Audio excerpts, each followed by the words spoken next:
Picture this. The world is spinning in chaos. Everyone's glued to a screen, reacting to the latest drama, a tweet, a trend, a scandal. It's like everyone's on edge, waiting to jump on something.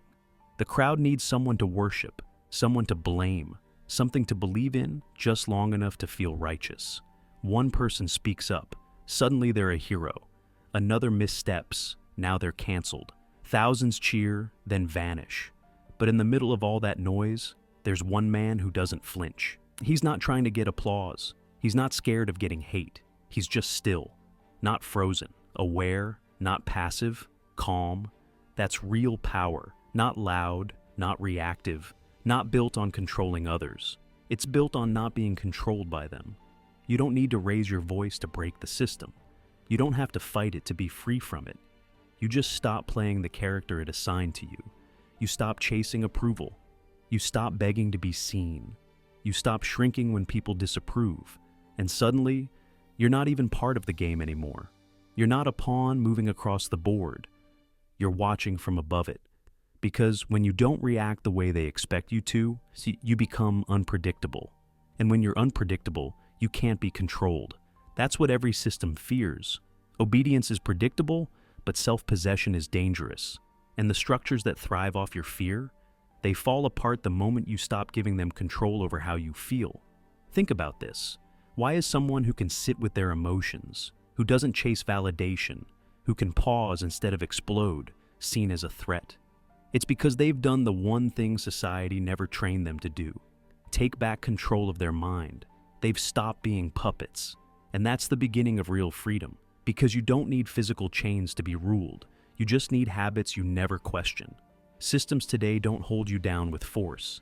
They track your patterns. They don't care what you say you believe, as long as they know exactly how you'll react. That's where they win. You're not being restrained. You're being programmed. You're being trained to want what they sell: success, status, love, defined by them. You're trained to fear the right things: rejection, failure, judgment. You fall in line not because someone forces you to, but because standing alone feels terrifying. You think you're making choices, but half the time, you're just reacting to cues you didn't even know were planted. An ad flashes on your phone. You feel like you're not enough. Someone frowns. You feel embarrassed. A new trend pops off. You feel like you're behind. But none of that is actually you. It's just stimulus, conditioning, reflex. And until you see that, you're stuck in the loop. Carl Jung said, "Until you make the unconscious conscious, it will direct your life and you will call it fate." Let that hit you hard. Because most people don't even know they're trapped. They think they're living free, when really they're just following a script. The system doesn't control you by pushing you. It controls you by predicting you. And if it knows what triggers you, it doesn't have to do anything else. You'll do the rest yourself. That's why the biggest lie you're sold is that you're chasing your own dreams. In reality, you're often chasing what the world told you to want. You think you're finding purpose, but you're just following someone else's idea of meaning. The moment you pause, the moment you ask, "Is this really me?" everything starts to crack.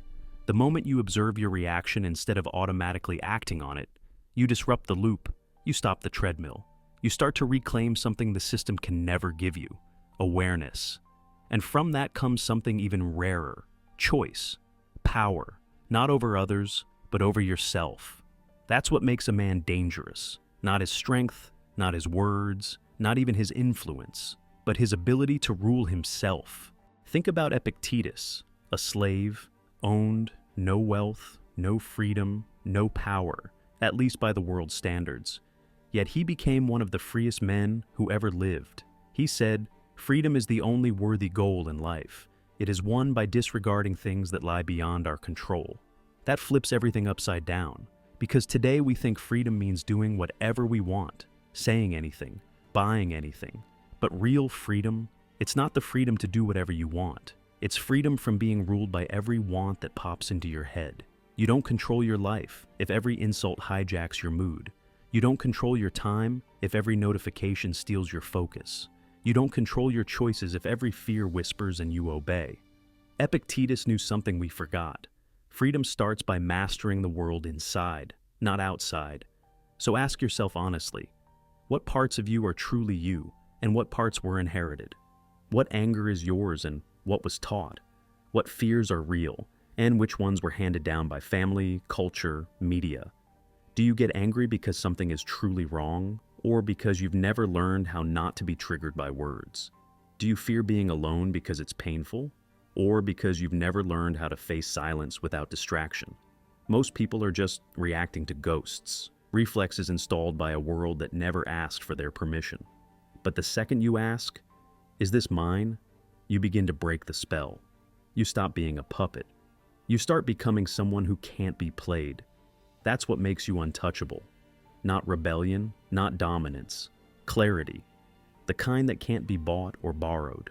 The kind that no one can give you and no one can take away. And here's the real twist. Modern power doesn't want to hold you down physically.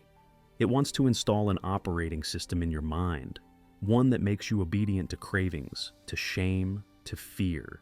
So you buy things you don't need, vote for things you don't believe in, follow people you don't trust just to feel secure, just to feel something. Politics doesn't need to be truthful, just scary enough to make you choose safety over sovereignty. Marketing doesn't care about your growth, just your emptiness. Pop culture doesn't need to be deep, just loud enough to drown out your thoughts. That's how it works. Not with force, but with repetition. Same patterns over and over until you think they're you. But the second you pause and ask, "Why am I doing this? Who benefits from my reaction?" You break the loop, you see the strings, and when you see them, you stop dancing to them. You don't have to escape the world. You just have to escape the version of yourself that the world taught you to be.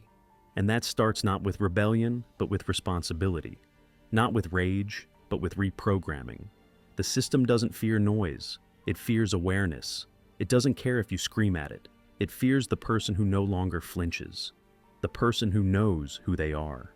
Because that person can't be used. Carl Jung said it best again. Until you make the unconscious conscious, it will direct your life and you will call it fate. Most people think they're deciding, when really they're reacting to fears they never chose, to beliefs they never questioned. And here's the most dangerous part. The person who doesn't see their shadow will always be ruled by it. You don't have to be evil to be dangerous, just unaware. And the system loves that. As long as you're unaware, you'll keep fighting the wrong battles. You'll rebel without ever reflecting. You'll perform without ever pausing. You'll live a life that looks free, but feels empty. Because freedom isn't found in escape. It's found in self-rule. So, what does it actually mean to rule yourself? Not in theory, but in practice. Not as some abstract philosophy, but as a daily discipline. It means mastering 4 domains: your emotions, your thoughts, your values, and your desires. Let's start with emotion.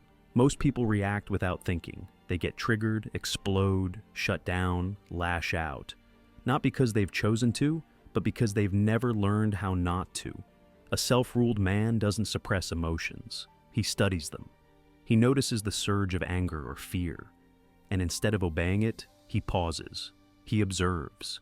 He decides how to respond with intention, not from instinct. He's not cold. He's composed. Next comes thought. If your beliefs were inherited, then your thoughts are rented, and anything rented can be taken away. Most people never question the ideas that drive them. They carry hand-me-down opinions from parents, teachers, culture, religion, without ever examining them. But a self-ruled mind doesn't just accept what it's told. It questions everything. It thinks for itself. It doesn't chase truth that feels good. It chases truth that holds up. And in doing so, it becomes bulletproof. Third is morality. Most people live by scripts they didn't write. They act good to gain approval, to avoid punishment. Not because it's right, but because it's expected. But a sovereign man writes his own code. Not based on trends or applause, but on reason, experience, and reflection. He does what's right even when no one is watching, especially then. And finally, desire. In a world that trains you to always want more stuff, more attention, more status, the self-ruled man can tell the difference between a craving and a calling. He doesn't chase to feel enough. He acts from a place of already being whole. He knows what's enough. And that makes him immune to manipulation. Because if you can't be tempted, you can't be owned. When you govern these four domains, emotion, thought, morality, desire, you don't need to scream to prove you're free. You don't have to rebel or convince anyone. You just are. And that kind of power, it's silent, it's rare, and it's dangerous to a world that survives on conformity. But make no mistake, self-rule comes with a cost. You won't be praised for it. You'll be misunderstood, labeled cold, arrogant, distant. Not because you are, but because you've stopped playing by rules no one ever questioned. You'll start needing less, and that threatens those who still depend on being needed. You'll stop reacting, and that unsettles those who thrive on reaction. People will leave, not always in anger, sometimes quietly, fading out, because the version of you that needed them no longer exists. And without that version, the relationship unravels. You'll be accused of changing, of pulling away, of being too much. But the truth is, you're just coming home to yourself. And not everyone has the courage to follow. You'll outgrow boxes, outgrow tribes, outgrow every label they tried to put on you. And that's the paradox. The more you belong to yourself, the less you'll belong to the crowd. But here's the reward. No one holds the reins anymore. Not a partner, not a culture, not a system. No one gets to press your emotional buttons and expect a reaction. No one gets to define your worth. Because now, you don't outsource it. And in that solitude, in that exile, you find something you didn't know you were missing: sovereignty. You stop performing. You stop chasing. You stop adjusting just to be liked. You become yours, fully, finally. And while that terrifies people who still need the crowd to know who they are, for you, it's peace. Because when you rule yourself, you no longer need the world's permission to exist. And here's the paradox. The man who doesn't chase power becomes the one others trust with it. The man who doesn't beg to be heard is the one others lean in to listen to. The less you need from the world, the more it responds to you. Because there's something magnetic about a man who is whole. Not perfect, not polished, but rooted, solid, real. You don't have to dominate anyone. You've mastered yourself. You don't have to prove anything. You've already accepted everything. You're not trying to be liked. So when you speak, it's not noise. It's signal. It cuts through. When you don't fear being misunderstood, your words become clear. When you don't fear rejection, your presence becomes powerful. When you no longer beg to belong, you become impossible to ignore. That's what it means to be human. Fully, undeniably, authentically. Not some mask, not some script, not a character performing for the crowd, but a man who has returned to himself. And ironically, that's when people start to trust you, because you're no longer selling anything. You're not trying to be anyone. You've simply become real. And people recognize truth, especially in a world that's starving for it. That's why the man who leads himself eventually becomes a leader for others. Not because he wanted to, but because he showed them what's possible. Because he proved you don't have to obey. You don't have to conform. You don't have to fake your way through life just to be loved. Because the man who rules himself no longer needs to be ruled. And that power, that peace, that presence, it's not something you're given. It's something you become.